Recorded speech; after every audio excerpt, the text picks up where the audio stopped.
Assalamualaikum warahmatullahi wabarakatuh.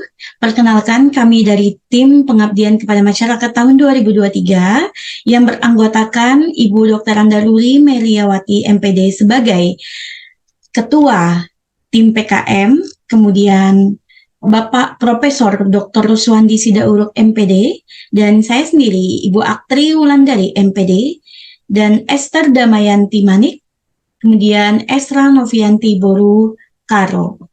Nah, pada kesempatan hari ini, izinkan saya sebagai perwakilan tim akan menjelaskan tentang penggunaan aplikasi Molview pada pembelajaran kimia yang telah kita laksanakan pada saat workshop di pengabdian pada tahun ini. Pertama-tama kita masuk ke dalam browser, kemudian di dalam browser itu kita klik molview.org, kemudian kita enter, dan tampilan awalnya seperti ini. Kita close pop-up, dan di sini saya akan menginformasikan terlebih dahulu apa sih sebenarnya yang dimaksud dengan Molview. Jadi Molview ini adalah aplikasi web yang intuitif untuk menjadikan sains dan pendidikan lebih mengagumkan. Dalam konteks ini, Molview terutama ditujukan sebagai platform visualisasi data yang berbasis dengan web. Jadi kita bisa menggunakan aplikasi Molview ini untuk mencari tahu melalui website atau data ilmiah, database yang di mana database-nya ada database protein, kemudian spektral, dan kemudian kita dapat membangun visualisasi interaktif dalam mendukung pembelajaran kimia. Nah, untuk lebih lanjutnya saya akan menjelaskan di sini. Bapak Ibu bisa melihat ada tiga tempat di sini ya Bapak Ibu ya, di atas, di kiri, dan di kanan. Nah, untuk bilah di atas ini ya, ini adalah terdiri dari seperti kotak sampah digunakan untuk membersihkan seluruh kanvas seperti ini. Nah, jadi hilang tadi ya Bapak Ibu ya. Nah, ini hilang. Kemudian ini adalah penghapus, jadi untuk menghapus atom atau ikatan atau pilihan pada saat kita menggunakan, saya menghapus seperti ini, menghapus O-nya atau C dan seterusnya. Seperti itu. Kemudian ini ada Yundo dan Redo, di mana ini untuk membatalkan atau mengulangi lagi dari perubahan terkini. Kemudian ada alat seleksi, di sini ada seperti tanda panah. Kemudian ada bentuknya seperti persegi panjang, dan ini ada yang bentuknya lasso, jadi kita sesuaikan. Di sini juga ada mode warna, di mana untuk menampilkan atom dan ikatan menggunakan warna.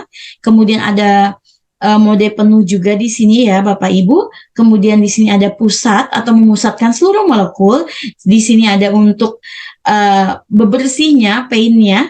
Dan yang terakhir ada dari 2D ke 3D. Dalam hal ini kita akan bisa memvisualisasi struktur dari 2D ke 3D. Untuk yang di sebelah kiri ini adalah ikatan yang kita gunakan disesuaikan dengan kebutuhan. Ini ada ikatan tunggal atau single bond, ada rangkap 2, rangkap 3. Kemudian di sini juga ada beberapa jenis bentuk ya, seperti fragmen-fragmen, ada benzen, ada siklopropana, dan seterusnya. Kemudian juga ada rantai. Nah, di sini juga ada muatan. Jadi memang bisa kita gunakan. Selain itu, di sebelah kanan ini adalah sejumlah unsur atau sejumlah elemen yang kita gunakan biasanya dalam membuat suatu struktur. Tapi di sini bisa kita klik yang titik 3 ini Bapak Ibu, maka periodik unsur akan secara otomatis ada di sini, tinggal kita klik sesuai dengan kebutuhan. Misalnya saya contohkan ya Bapak Ibu, misalnya kita mau membuat CH4. C, kita klik C ya, kemudian klik di sebelah sini ke kiri, CH4 itu ikatannya tunggal. Ya, mohon maaf, ini H-nya ya, kita klik di sini, kemudian tunggalnya juga kita klik ke atas, ke kanan, ya sama sini. Nah, ini adalah otomatis dia Bapak Ibu menggunakan kursor mouse ya. Nah, setelah itu dari ini kalau seandainya Bapak Ibu kesalahan nih mau menghapus hanya tinggal klik yang ini. Nah, kalau tidak jadi klik Redo ya. Kemudian diklik 2D to 3D seperti ini. Nah, maka secara otomatis kita scroll saja di mouse-nya, kita besarkan, maka akan bentuknya seperti ini. Oke, nah di sini sembari saya menginformasikan bentuknya, saya juga menginformasikan bahwa di kolom sebelah atas ini ada mall view. Nah ini adalah bentuk layoutnya. Bapak Ibu bisa menggunakan yang hanya untuk 3D saja, artinya gambar struktur 3D-nya saja yang kita bisa lihat di sini. Kemudian bisa juga menggunakan 2D dan 3D yang berdampingan seperti ini, ya. Nah, kemudian kita juga bisa menggunakan 2D dan 3D-nya atas bawah. Nah, jadi tergantung kebutuhan pada saat proses penggunaan aplikasi ini. Kemudian hanya 2D-nya saja, yang 2 dimensinya saja juga boleh seperti ini. Kemudian di sini saya akan jelaskan tentang tools. Nah, saya kebetulan suka yang ini ya Bapak Ibu ya. Nah, di dalam tools ini kita bisa lihat bahwa ada tautan. Ya, tautan di sini. Nah, di sini kita bisa masukkan tautan pada saat misalnya kita mau menyimpan dari hasil ini, kita klik saja, kita save di tempat lain, kemudian suatu saat kita ingin membukanya, kita bisa menggunakan tautan ini. Kemudian ini adalah export, yang artinya kita dapat mengekspor dari strukturnya itu, ya. Nah, bisa dalam bentuk formula image-nya, ya. Nah, seperti ini formula. Oke. Nah, dalam bentuk seperti ini berarti ini 2 dimensi saja. Kemudian bisa juga kita dalam bentuk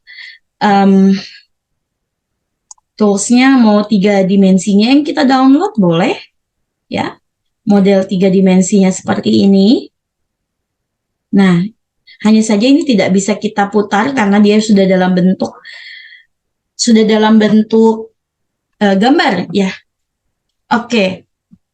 Yang selanjutnya adalah bisa kita gunakan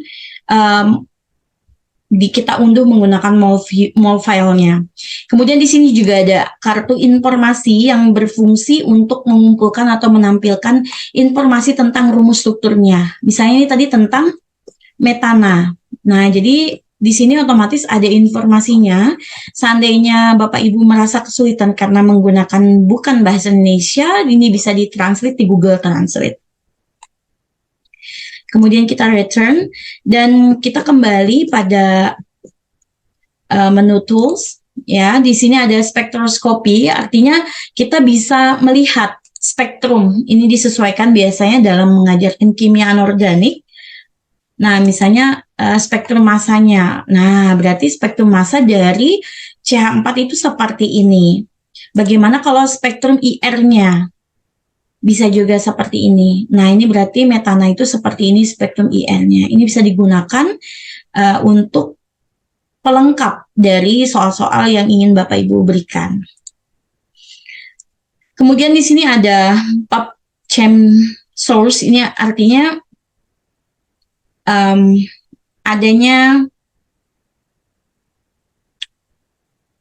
di sini spektroskopi. Oke, di sini sumber daya model 3 dimensi. Jadi kita bisa melihat source 3 dimensi ya untuk metananya, tapi menggunakan website PubChem. Jadi dia terintegrasi secara langsung. Jadi ini bisa berguna sekali untuk referensi. Nah, ini untuk data lebih lanjutnya seperti itu ya Bapak Ibu ya. Oke. Kemudian di sini ada similarity ya. Di sini untuk mencari kesamaan. Artinya kita dapat mencari senyawa dengan rumus struktur yang sama, kemudian ada substructure atau mencari senyawa dengan struktur yang saat ini sebagai subset, kemudian ada superstructure juga. Nah, ini boleh dicoba saja ya Bu ya, Mbak ya, untuk ini. Nah, tidak semua dari unsur atau senyawa yang kita buat itu bisa dimodelkan ya, tergantung. Nah, ini untuk similarity-nya ternyata metan itu bisa membentuk seperti ini. Nah, ini adalah referensi yang selanjutnya. Oke, dan selanjutnya saya akan menjelaskan tentang model. Nah, di sini masih di metana, ya. Nah, ini masih kita klik kiri, kita putar-putar masih bisa ya Bapak Ibu ya. Di sini model, di sini ada ball and stick. Jadi ini dalam bentuk ball and stick. kemudian bisa sebagai stick saja seperti ini, kemudian bisa seperti van der Waals pair, ya seperti ini bisa bisa dikecilkan, kemudian bisa kita gunakan wireframe, nah seperti ini lebih simple tapi lebih tipis gitu ya. Kemudian bisa juga dengan menggunakan align, nah dalam bentuk yang lebih sangat sederhana. Nah, misalnya kita pakai ball and stick saja, nah ini. Kemudian background, jadi dalam konteks ini kita bisa mengambil background, di mana backgroundnya ini background tampilannya kita usahakan sesuai dengan representasi yang nyamannya ya. Misalnya hitam kan seperti yang sudah ada, kalau gray berarti abu-abu. Nah, bagaimana kalau white? Nah, seperti ini. Jadi tergantung dari Bapak Ibu ingin memakai yang mana. Misalnya kita pakai hitam saja.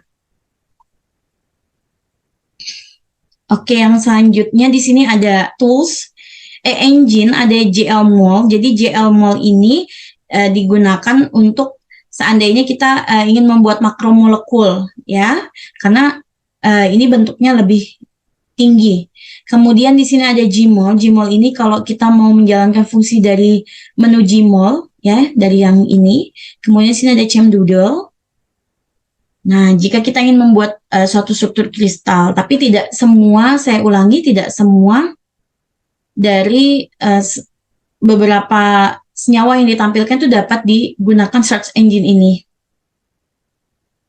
Oke, ini untuk kristalografi, ini untuk unit kristalnya. Nah, kalau ini kan tidak bisa ya.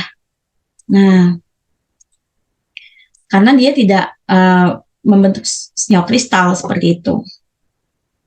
Oke, nah di sini Bapak Ibu bisa menggunakan kolom search tapi menggunakan bahasa Inggris. Misalnya mau langsung propana, misalnya mau propana itu kan dalam bahasa Inggrisnya propane. Nah seperti ini, compound. Oke, diklik aja. Nah bentuknya seperti ini, bisa langsung. Jadi kita terkoneksi dengan database, di mana data tersebut bisa digunakan untuk mempermudah kita dalam mencari senyawa kimia. Tapi harus menggunakan serapan bahasa Inggris. Jadi Bapak Ibu bisa menggunakan nanti Google Translate ya Bapak Ibu, seperti itu. Oke, ini ada menu protein ya. Oke, di sini kalau tidak bisa ada tulisannya seperti ini. Untuk menu protein itu misalnya kita coba aldolase misalnya ya. Nah, kita cek di sini ada bentuk enzim. Nah, ini adalah bentukan dari protein. Nah, ini kita bisa ubah di sini kalau mau representasi bentuk molekul protein itu dalam bentuk ribbon atau dalam bentuk pita, bisa seperti ini, atau bisa juga dalam silinder dan pelat. Jadi silinder padat itu untuk helix alfanya yang ini ya. Kalau untuk lembaran itu adalah lembaran betanya. Nah, jadi bisa digunakan untuk menjelaskan protein atau makromolekul. Seperti itu, bisa dibesarkan, dikecilkan. Kemudian kita lanjut pada B faktor tube, atau di sini kita masukkan tabung faktor B-nya. Nah, seperti ini. Jadi untuk melihat gerakan termal di dalamnya, ya. Kemudian bisa juga kita, kalau dibutuhkan, kita bisa masuk jejak C alpha seperti ini. Jadi berbeda memang, ya. Oke. Nah, yang selanjutnya ini adalah ikatannya, ya, bondnya atau ikatan yang terjadi di dalamnya. Nah, ini sangat complicated sekali ya Bapak Ibu ya. Nah, ini adalah ikatannya. Kemudian setelah itu kita bisa mengganti dari pewarnaan rantainya. Bisa menggunakan struktur sekunder untuk warna berbeda, baik alpha helix dan beta, ya, seperti ini udah digunakan. Kemudian kalau mau ganti juga spektrum warna pelangi juga bisa, seperti ini, masih bisa kita putar. Oke. Kemudian kita juga bisa menggunakan rantai, ya, jika ingin menggunakan bentuk rantai seperti ini, dan jika ingin berbasis residu, di sini kita akan lihat bahwa semua residu asam aminonya memiliki warna yang berbeda-beda seperti itu. Ada juga polaritas di sini, polaritasnya bisa kita lihat ya.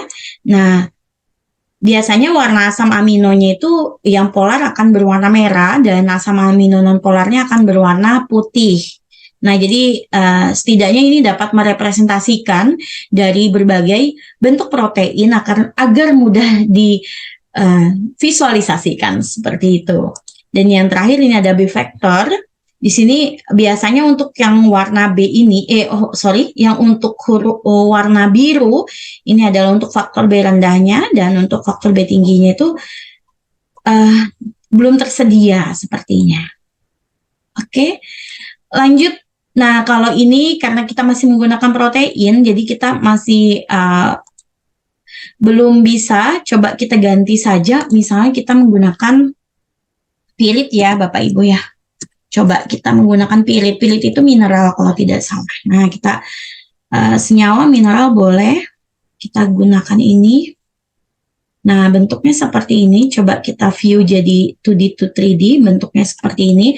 Apakah bisa kita memodelkan menggunakan load unit cell seperti ini? Atau memakai supercell? Oh, belum bisa ya. Oke.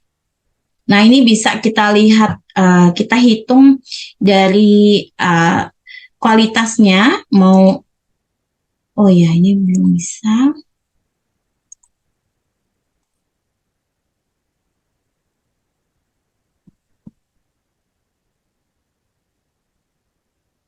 Nah, ini untuk MMP survei OPEC ini adalah calculationnya ya. Ini untuk melihat perhitungan dari permukaan MEP ya. Kemudian di sini ada charge, juga ada dipol ikatan, ada dipol keseluruhan, dan untuk meminimalkan energi di sini. Nah, di sini ada juga jarak. Kalau mau lihat jarak jauhnya seperti apa dan seterusnya. Coba kita pakai enzim saja, misalnya enzim.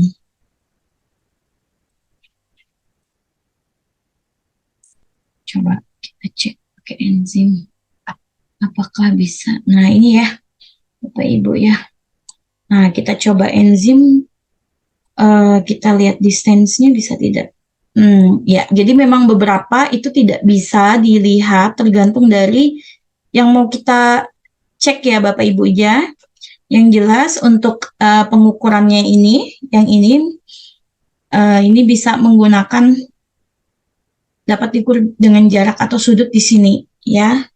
Kita bisa menggunakan jarak, kemudian kita bisa menggunakan sudut, bisa menggunakan juga torsi. Nah, secara keseluruhan seperti ini.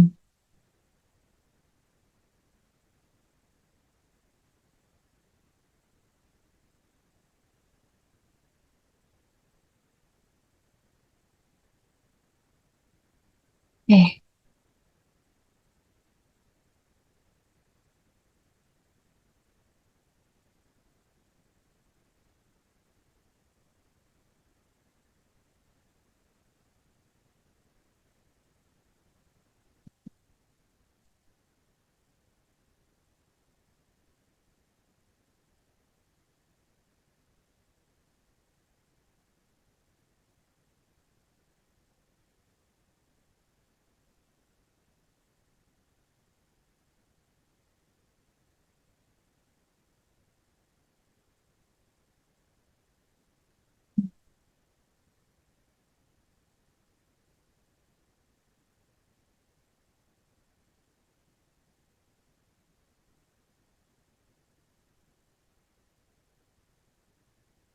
nah, di sini misalnya kita mau menggunakan metana hidrat ya, salah satunya saya mau mencontohkan tentang kristalografinya. Kalau CH4H2O ya, metana hidrat seperti ini bentuknya. Nah, seperti ini ya Bapak Ibu ya. Nah, ini untuk yang bentuknya itu adalah load unit cell-nya atau yang bentuk kristalografinya itu yang masih per unit cell-nya saja.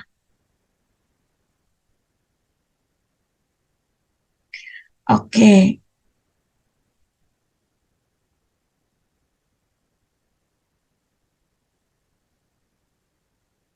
Nah, untuk yang selanjutnya Ini sel kristalnya itu kita coba misalnya yang mau 2x2x2 atau yang super sel seperti ini bentuknya bisa dilihat ya. Nah, itu sangat.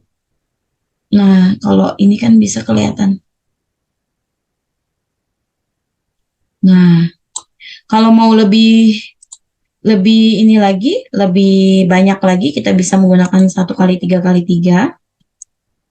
Nah, seperti ini bentuknya. Jadi ini disesuaikan untuk kita dapat bisa memvisualisasikan bahwa metanahidrat itu bentuknya kalau dia berikatan secara kompleks atau secara makromolekul akan berbentuk seperti ini. Oke, nah jadi dari semua fitur yang ada di MolView ini bisa digunakan untuk pembelajaran kimia disesuaikan dengan materinya, dan jangan lupa untuk mempersiapkan Google Translate karena memang beberapa di sini harus menggunakan bahasa Inggris ya. Kecuali di browsernya Bapak Ibu itu sudah tersedia add-ons-nya untuk mentranslate lamannya itu menggunakan bahasa Indonesia.